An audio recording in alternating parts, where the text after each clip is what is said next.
শুভ সকাল সবাইকে। ওয়ান্ডারনিক্সের নতুন একটা ব্লগে সবাইকে স্বাগত। সকাল সকাল ঘুম থেকে উঠে পড়েছিলাম। আজ যেহেতু পুজোর শেষ দিন, তো দেখতেই পাচ্ছ মা সকাল সকাল ঘুম থেকে উঠে এখানে আলপনা দিতে শুরু করেছে। আজকে মাকে বললাম আলপনাটা দিতে, তোমরা দেখতে পাচ্ছ কত সুন্দরভাবে আলপনা দিচ্ছে। মা এখানে দেখতে পাচ্ছ দুটো আলপনা দিয়েছিল, একটা আলপনা যেটা দিচ্ছিল এখন, আর একটা আলপনা অলরেডি দেওয়া হয়ে গেছিল, সেটা ঠাকুরের সামনে ছিল। তো দুটো আলপনা মা দিয়ে নিয়েছিল। তারপরে জিজ্ঞেস করছিল মা যে আজকে পনিরটা খাবো কিনা, তো আমি আর বোন বললাম খাবো। সেই জন্য মা বললো ফ্রিজ থেকে বের করে পনিরটা একটু কেটে দে। তো যখন আমি পনিরটা কাটছিলাম আমি বুঝতে পারছিলাম না পনিরটা টুকরো টুকরো হয়ে গুঁড়ো গুঁড়ো হয়ে ভেঙে কেন যাচ্ছিল।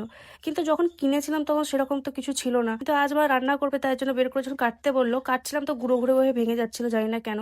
তারপরে এখানে দইওয়ালা এসেছিল, তো ওখান থেকে একটা দই নিয়ে নিয়েছিলাম। তারপর বোন একটু কাজে বেরোবে বলে দেখতে পাচ্ছ রেডি হয়ে নিয়েছে, হাতে ছাতা নিয়ে নিয়েছে, যেহেতু বাইরে ভীষণই গরম। তো এখানেও বেরিয়ে যাচ্ছে।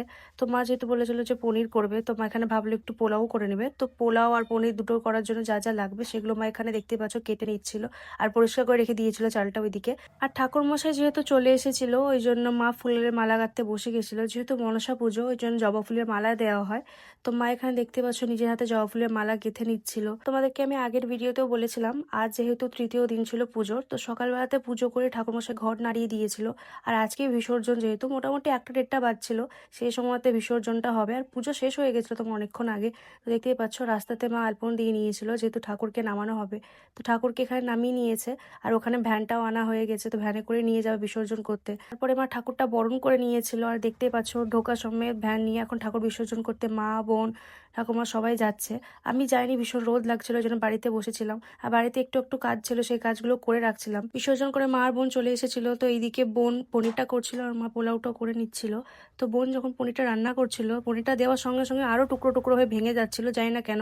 আর যখন খাবারটা রান্নাও হয়ে গেছিলো, যখন খাচ্ছিলাম খুব একটা যে টেস্ট যেটা আসা উচিত পনিরের সেটা আসছিল না, একটা অন্যরকমের টেস্ট আসছিল। তো খেয়ে খুব একটা ভালো লাগেনি আজকের রান্নাটা, তবুও খেয়েছিলাম। আর এই জায়গাটা দেখতেই পাচ্ছ কতটা ফাঁকা লাগছে। শিবলিঙ্গগুলো থানে তুলে দেওয়া হয়েছে, ঠাকুর যেহেতু নেই, 3 দিন ধরে এখানে পুজো হচ্ছিল, কত জমজমাট ছিল। আজ পুরোটাই খালি হয়ে গেছে। তারপরে একটু আমি আর বোন সামনের রাস্তাটায় ঘুরতে গেছিলাম।